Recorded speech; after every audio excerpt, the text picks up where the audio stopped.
മറ്റൊരു വാർത്തയിലേക്ക് പോകണം. ശബരിമല സ്വർണ്ണക്കൊള്ളക്കേസിൽ തന്ത്രി കണ്ഠരര് മഹേഷ് മോഹനരുടെ മൊഴിയെടുത്തു എന്ന വാർത്ത ഇപ്പോൾ പുറത്തുവരുന്നു. 2022 ദ്വാരപാലക പാളികൾ കൊണ്ടുപോകാൻ അനുമതി തേടിയത് ബോർഡാണ്.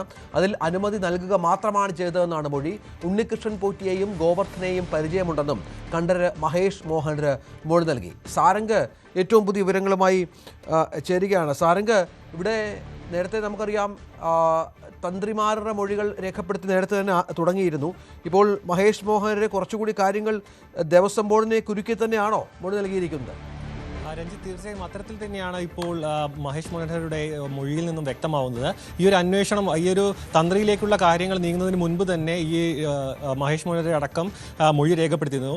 ഈ ഒരു ഇതുമായി ബന്ധപ്പെട്ട്, ഈ ശബരിമല ക്ഷേത്രവുമായി ബന്ധപ്പെട്ട് നിൽക്കുന്ന സുപ്രധാനമായ തന്ത്രി പദവിയുള്ള രണ്ടുപേരെയും ഇത്തരത്തിൽ ചോദ്യം ചെയ്തിരുന്നു, മൊഴി എടുത്തിരുന്നു ആദ്യ സമയത്ത്. ഇപ്പോഴാണ് ഈ പത്മകുമാറിന്റെ മൊഴിയുടെ അടിസ്ഥാനത്തിൽ തന്ത്രിമാരിലേക്ക് കാര്യങ്ങൾ എത്തുന്നു. അതായത് ഉണ്ണികൃഷ്ണൻ പോറ്റിയാണ് പരിചയപ്പെടുത്തിയത് നടക്കമുള്ള, ഉണ്ണികൃഷ്ണൻ പോറ്റിയെ പരിചയപ്പെടുത്തിയത് തന്ത്രിയാണെന്നടക്കമുള്ള ഈ ഒരു മൊഴി പത്മകുമാറിന്റെ ഭാഗത്ത് നടക്കം ഉണ്ടായി എന്നാണ് ലഭിക്കുന്ന വിവരം. അതിന്റെ അടിസ്ഥാനത്തിലാണ് ഇപ്പോൾ മഹേഷ് മോഹനെ അടക്കം പിന്നീട് വിളിപ്പിച്ച് ചോദ്യം ചെയ്തത്. ഇതിൽ നിന്ന് വ്യക്തമാവുന്നത് ഇവരെയെല്ലാം, ഉണ്ണികൃഷ്ണൻ പോറ്റിയെയും ഇതുമായി ബന്ധപ്പെട്ട് കൽപേഷ അങ്ങനെയുള്ള ഈ ഗോവർദ്ധൻ അടക്കം, ഈ ഗോവർദ്ധന്റെ ജ്വല്ലറിയിലാണ്, ബെല്ലാരിയിലുള്ള ജ്വല്ലറിയിൽ നിന്നാണ് ഈ നഷ്ടപ്പെട്ട സ്വർണം വീണ്ടെടുത്തത് എന്നാണ് മനസ്സിലാക്കാൻ കഴിയുന്നത്. പ്രത്യേക അന്വേഷണ സംഘം ഇവിടെ എത്തിയിരുന്നു. ഈ ഗോവർദ്ധനന്റെ ജ്വല്ലറിയിലേക്ക് പൂജയുമായി ബന്ധപ്പെട്ട് ഈ തന്ത്രി എത്തിയിരുന്നു എന്നടക്കം SITക്ക് വിവരം ലഭിച്ചിരുന്നു. ഇതെല്ലാം ഈ ശബരിമലയുമായി ബന്ധപ്പെട്ടുള്ള ബന്ധങ്ങൾ, അതായത് ഇവരെല്ലാം സ്ഥിരമായി ശബരിമലയിൽ എത്തുന്നവരാണെന്നും അതുവഴി അത്തരത്തിലുള്ള ഒരു ബന്ധം മാത്രമാണ് ഇവർ തമ്മിലുള്ളതും ഈ ഒരു അതുവഴിയാണ് ഇങ്ങനെ ജ്വല്ലറിയിലേക്ക് പോയതും പൂജ നടത്തിയതുമെല്ലാം. അതിനപ്പുറത്തേക്ക് ഈ ഒരു വിവാദവും ഈ ഒരു സ്വർണ്ണക്കൊള്ളയുമായി ബന്ധപ്പെട്ട് തനിക്ക് ബന്ധമൊന്നുമില്ല എന്നാണ് ഈ മഹേഷ് മോഹനരുടെ മൊഴിയിൽ നിന്നും മനസ്സിലാക്കാൻ കഴിയുന്നത്. ഈ മറ്റൊരു സുപ്രധാനപ്പെട്ട ഒരു കാര്യം എന്ന് പറയുന്നത് 2022 കട്ടളപ്പാളി അടക്കം ഇങ്ങനെ ഈ ഒരു സ്വർണം പൂശുന്നതിനായി നീക്കുന്നതിന് അനുമതി തേടിയത് ദേവസ്വം ബോർഡാണ്. അത് അനുമതി നൽകുക എന്നൊരു ചെറിയൊരു ചുമതല മാത്രമാണ് തനിക്കുണ്ടായിരുന്നത്. അത് കൃത്യമായി നൽകി.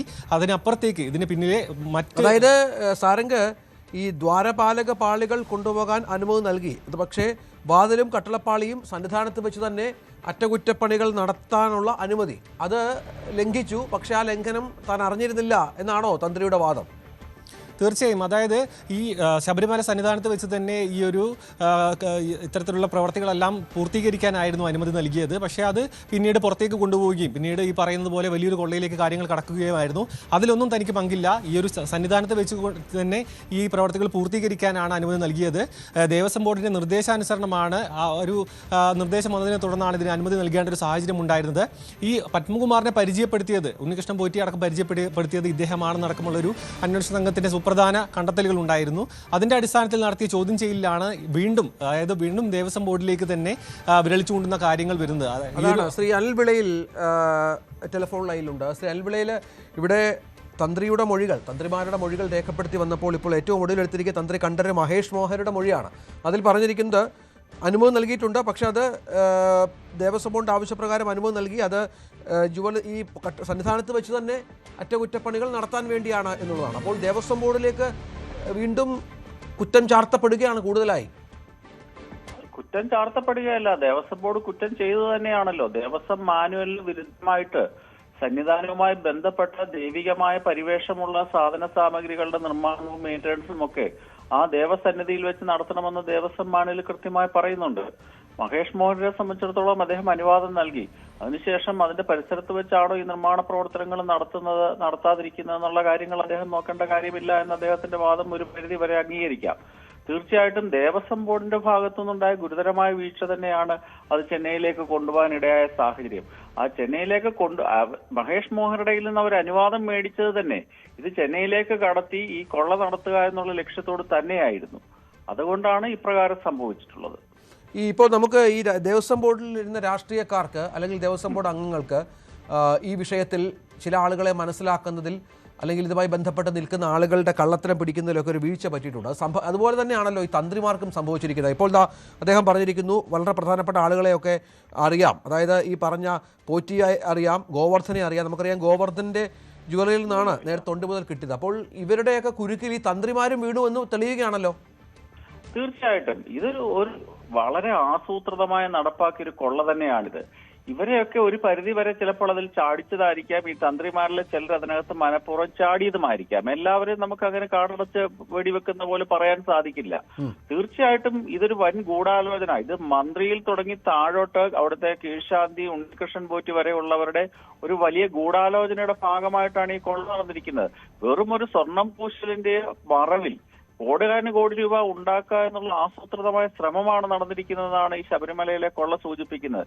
ഇതിനകത്ത് ഭക്തജനങ്ങളെ സംബന്ധിച്ചിടത്തോളം ഒരു നിരാശയുള്ളത്, ഇതിലെ പഞ്ചവത്സര പദ്ധതി പോലെയാണ് ഇതിന്റെ അന്വേഷണം നടന്നുകൊണ്ടിരിക്കുന്നത്. ഓരോ വ്യക്തിയിൽ നിന്നും അടുത്ത വ്യക്തിയിലേക്ക് എത്താൻ മാസങ്ങളും ആഴ്ചകളും എടുക്കുമ്പോൾ തന്നെ പത്മകുമാറിന്റെ അറസ്റ്റിന് ശേഷം പിന്നീട് ഒരു മൂവ്മെന്റ് ഇല്ല എന്നുള്ളൊരു പരാതിയുണ്ട്. ഇപ്പൊ തെരഞ്ഞെടുപ്പൊക്കെ കഴിയണമായിരിക്കും. അതുതന്നെയാണ് ഞാൻ പറയാൻ വന്നത്. രണ്ട് കാര്യങ്ങൾ ഇതിനകത്തുണ്ട്. രാഷ്ട്രീയപരമായിട്ടുള്ള ഒരു കാര്യവുമുണ്ട്. പോലീസിനെ ഒരു പരിധി വരെ ചെറിയ ചെറിയ വിലങ്ങുകൾ അവരെയും വെച്ചിട്ടുണ്ട്. കാരണം ഇലക്ഷൻ വരത്തേക്കും ഇത് വലിയ അന്വേഷണം രാഷ്ട്രീയക്കാരിലേക്ക് ചെല്ലരുത്. കടകംപള്ളി സുരേന്ദ്രൻ പോലെയുള്ള മുതിർന്ന രാഷ്ട്രീയക്കാരിലേക്ക് അന്വേഷണം ചെല്ലുകയാണെങ്കിൽ വരാൻ പോകുന്ന ത്രിതല പഞ്ചായത്ത് തിരഞ്ഞെടുപ്പിൽ അത് വളരെ ദോഷം ചെയ്യുമെന്ന് മനസ്സിലാക്കിക്കൊണ്ട്, അതുകൊണ്ടാണല്ലോ കഴിഞ്ഞ ദിവസം അന്വേഷണ ടീമിന്റെ ഹെഡായിട്ടുള്ള വെങ്കടേഷിനെ മുഖ്യമന്ത്രിയും DGPയും ഒക്കെ നേരിട്ട് വിളിച്ച് സംസാരിച്ച് ചിലപ്പോൾ ഇതിനുവേണ്ടി ആയിരുന്നു കൂടാഴിക പറയാനൊക്കില്ല. അതുകൊണ്ട് തെളിവുകൾ നശിപ്പിക്കാനുള്ള മതിയായ അവസരം എല്ലാ കള്ളന്മാർക്കും ദേവസ്വം ബോർഡിനും ചെയ്തു കൊടുക്കുന്നു എന്നുള്ളതാണ് ഈ കേസിന്റെ നാൾവഴികൾ പരിശോധിക്കുമ്പോൾ കാണാൻ സാധിക്കുന്നത്.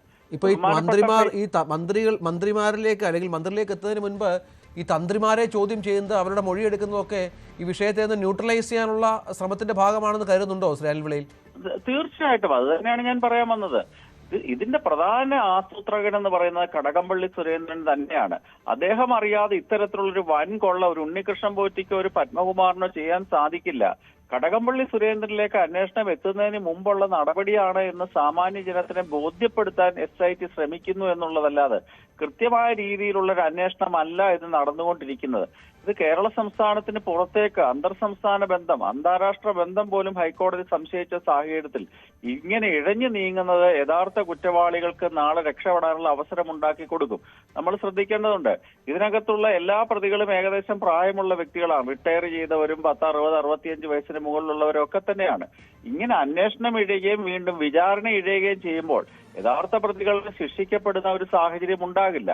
അതുകൊണ്ട് വിശ്വ ഹിന്ദു പരിഷത്ത് പ്രധാനമായി ആവശ്യപ്പെടുന്നത് ബഹുമാനപ്പെട്ട ഹൈക്കോടതി ഉടൻ തന്നെ ഒരു പ്രത്യേക കോടതി, നമുക്കറിയാമല്ലോ പല സാഹചര്യങ്ങളിലും സൂര്യനെല്ലി കേസിന് വേണ്ടി കോടതി, മാറാടിന് വേണ്ടി കോടതി സ്ഥാപിച്ചതുപോലെ തന്നെ ഈ ശബരിമലയുടെ കൊള്ളയുമായി ബന്ധപ്പെട്ട് ഒരു സ്പെഷ്യൽ കോടതി ഉടനടി